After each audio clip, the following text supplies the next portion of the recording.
Sharon and Loretta, good evening to you and good to see you. We are in an untraditional election year, and that has made for an unlikely election viewing party here tonight. We're outside the Democratic Party headquarters in Raleigh. Candidates will speak here behind me, but they won't be. I'll show you. These are some of the medical professionals that were in attendance at today's event. This was a event here at the hangar at Charlotte Douglas International Airport. Some social distancing inside of the room here, but a much different look from what former Vice President Joe Biden's event was yesterday, where there were candidates come and address. There will be no audience here. In fact, they'll just be talking to us, the media, and that has to do with COVID-19 and social distancing. But there are two big races we're following here tonight. Conditions here in the Outer Banks have been fair today, all through this afternoon and this evening and late into the evening. Kitty Hawk has been quiet. We had families sitting on the beach and enjoying the mild weather. It was really just overcast, but now into the evening, you can hear that the waves are crashing just a little bit harder than they were this afternoon. So far, we haven't had any rain, just kind of an overcast and muggy, and it did get cooler. I want you guys to see a little bit of the waves. We're standing right now on the Kitty Hawk Pier. We did have a couple people out here fishing earlier, some people standing on the shore and fishing, but now all the families have kind of gone inside because it is getting into the evening hours and families should be inside. We don't really know what the conditions will turn into overnight here. And we actually talked to several families that were going to go to other Outer Banks islands like Hatteras, but those had a mandatory evacuation order, so they ended up coming here and staying here at Kitty Hawk. And that's been the case in several families that we've talked to throughout today. Reporting in Kitty Hawk, Vanessa Leon, Spectrum News 1. The moment I decided I was going to be an activist for change was at a very young age. My father had us very involved in civil rights, especially growing up in Raleigh, North Carolina. And we grew up in Southeast Raleigh, and my dad was very active in the community, but he wanted to give us what people said we could not have. And what that looked like for us is my dad taught us to play tennis. He taught us about golfing. He taught us about selling. He taught us a lot about our history, which was the most important piece of that. It's funny how people are acting like racism is just like reawakening. Racism to me has always been alive and well, and one of the things that I've noticed is, especially when it comes to high school sports, my son played high school basketball, and we were at one of his games, and me and my friend, we had a confrontation with one of the families because we were even asked, why were we there? Like, we weren't supposed to be at this particular location watching our son, her nephew, play basketball. And I know that most people would say, well, maybe that's not what they meant by that. No, we knew exactly what was meant by that. It's a plantation built on the growth of cotton. They grew other things, a lot of corn, other crops, but cotton is why the plantation here, why the wealth is here. Cotton is a very important story, and we tell that, along with all livestock. You need livestock to grow those crops, horse to plow the fields, hogs to eat, sheep to raise wool with, chickens for eggs and meat, all those things that we do here today. We have behind me an enslaved house built in the 1830s or 40s probably, and that's a significant thing. There aren't too many enslaved houses existing today. We have them restored and furnished like they're from the time periods, from the 1840s and 50s. And right now, we're fortunately doing a lot of restoration on some of our key structures to really bring them up, take care of them, also really intensify that historic look and feel inside and out. You come out here, you can see what they're eating, you can understand it better, so you can really get a feeling for the past, just not walking around seeing empty buildings or reading a brochure. Bradenton has a long, rich history spanning, a good 150 years. You walk in the buildings, you get a sense of the past, how people lived, and various skill sets, from the large plantation owner to the enslaved population, because they all have an important story to tell here.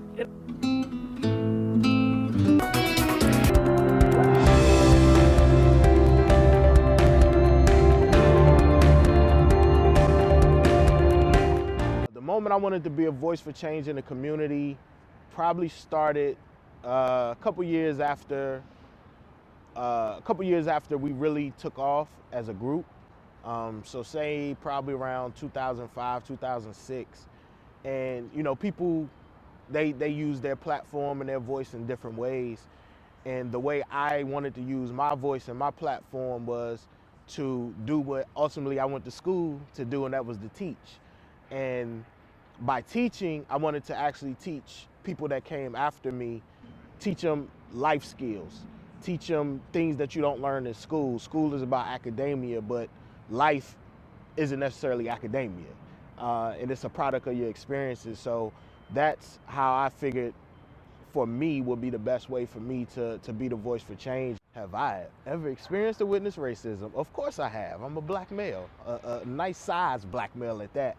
The unfortunate part of it is I probably experienced racism so much that I've become numb to most of it. Down is brought to you by Brownlee Jewelers. We here in Mineral Springs really value our conservation. We value our natural environment, and I think that sets us apart from a lot of the neighboring towns in Union County. We focus on larger lots, we focus on preserving the woodland and the creeks, promoting outdoor recreation, and still keeping ourselves a very nice, safe, and comfortable place to live. We have a greenway, one of the first segments of the Carolina Thread Trail that was actually on the ground and open to the public in Union County. That greenway follows a couple of the creeks in our town. It's a natural surface trail, but it's really one of our centerpieces. People can get their kids out, they can get into the creek, they can play in the mud, look for crawdads, and really have a good time. Another really prime spot, and you don't see it very often as a visitor, would be the Queen's Cup steeplechase property. Even though it's not open to the public, it's not owned by the town, it's such an important part of what we do in Mineral Springs, and it really sums up our outdoor horse conservation, open space theme that I consider it a very big part of the town. The commitment to small town image, small town values, small town focus, I think sets us apart.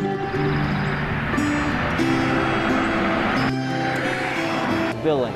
So we'll get some more details on that here shortly, but let me give you a sense of what we're looking at here, because this is a little different than some campaign rallies. There is some social distancing in place, a number of doctors and medical professionals in the crowd here as they await the president. I would say it's kind of a mixed bag in terms of masks being worn, but it is a stark comparison to what the event with former Vice President Joe Biden looked like yesterday.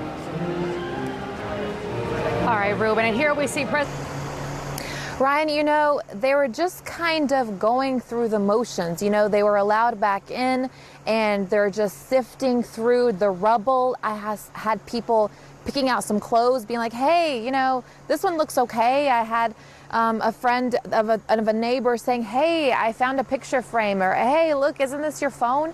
I mean, just heartbreaking. It's just a pile of rubble, and they're just sifting through it to see what they can salvage. So we're right outside that neighborhood, because as night fell, they're actually monitoring, the sheriff's office is monitoring that area because people's belongings are still there. So they have the area closed off, so media couldn't go back in there. So we're just right outside of it. But look at this house behind me. So the entire side of the house, I mean, it's gone. You can see inside the house. This is the kind of devastation and damage that this county has suffered. Just the side of the house gone, and just horrible and heartbreaking for all these neighbors. At first, it looks like neighbors on Morning Road are shuffling through trash. But what they're doing is looking for anything they can save. Where you at? This Bertie County neighbor says this was his sister's home. Just helping her out. But it used to sit across the street. The tornado threw the house with her inside. He says he hasn't seen a storm like this in years. No.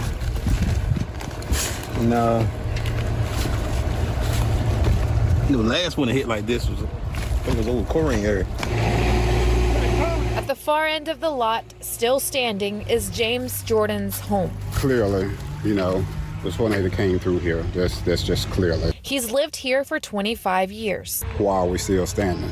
If it's not to me, not the guy, nobody else. Jordan says his phone went off at 1 a.m., a tornado warning. My wife called on the name of Jesus that we was released. The trailer was shaking, about to be lifted. We was released. And it had no choice. It just skipped over us. And just like that, it was over. 10, 15 seconds. That's all it was. No train sound. In pitch black, he walked out on his porch to find his neighbors' homes gone. Well, we started finding people.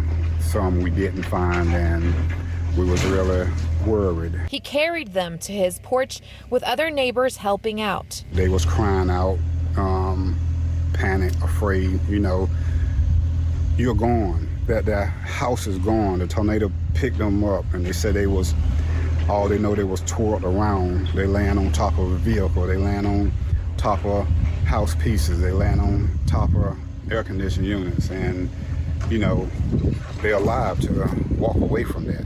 You know, that's incredible. Wednesday, Governor Roy Cooper stopped in, hearing victims' stories. I just wanted to come tell you how sorry I am. This is awful. Volunteers helping to find pets. He was underneath the trailers. Despite the heartbreaking sight, these families say they're grateful. Our home was remained for a shelter in the time of storm to help people.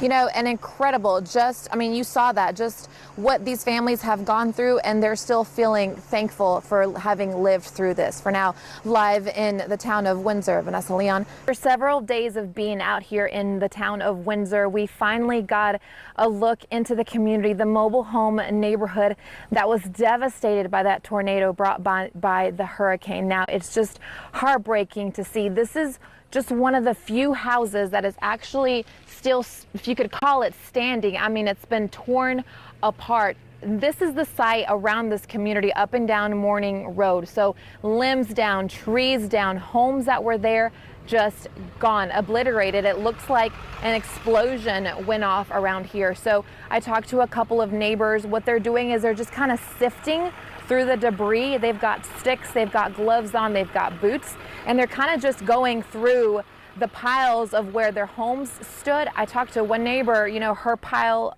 is on the left side of the road, and I said, ma'am, is this where your house was? And she said, no, my house is on the other side of the road. Her house was blown to the other side of the road. She sat through that tornado in the morning and miraculously, you know, survived, was barely hurt, no major injuries. So Governor Roy Cooper came out here also this afternoon and walked around and looked at the damage, talked to neighbors, talked to residents. He apologized for what happened and just kind of wanted to reassure neighbors that he's going to do everything he can to get them help. What we're going to work hard to do is to provide assistance both from federal and state. First, to be able to take care of these families, to help them with their medications and assistance, to try to make sure that they've got a place to live for a while until that they can find out what arrangements that they can make. I'm gonna go over to the church. Okay. All right.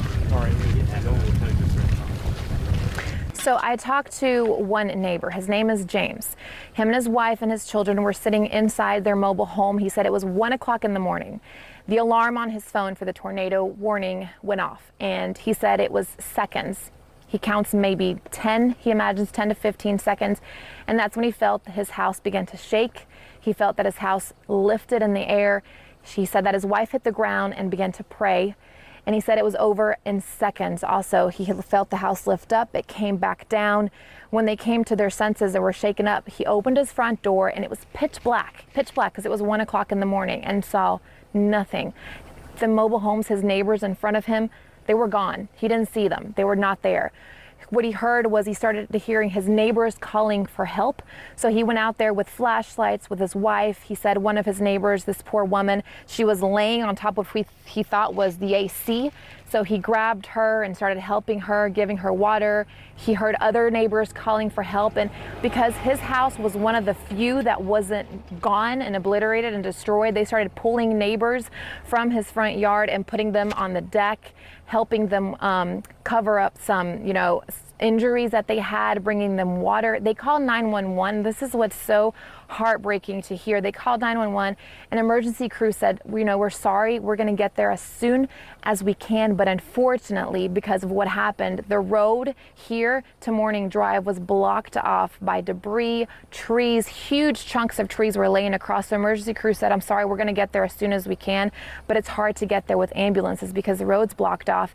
He said that some emergency crews, came walking to finally help them. He felt like he said it felt like hours, but just that's how hard it is. You know, you see this destruction in your neighbors and you call 911, they're doing the best they can. So just heartbreaking to see. Hopefully we can get, you know, these neighbors some help and see what we can, and we will continue talking to them and bringing you the latest out here in Bertie County. Reporting in Windsor, Vanessa Leon, Spectrum News. Statesville and West Rowan battling for the North Piedmont 3A conference title, and you know that can be a big deal when it comes for Statesville because they come into this game undefeated on the season. They've only had 3 times previously in school history where they've been undefeated in the regular season, and so they're certainly want to win a conference title. As for West Rowan, well, they're 7-3, but they also are undefeated in the conference. So whoever wins this game is your conference champion, and that is a big deal when it comes to implications in regards to playoff seedings.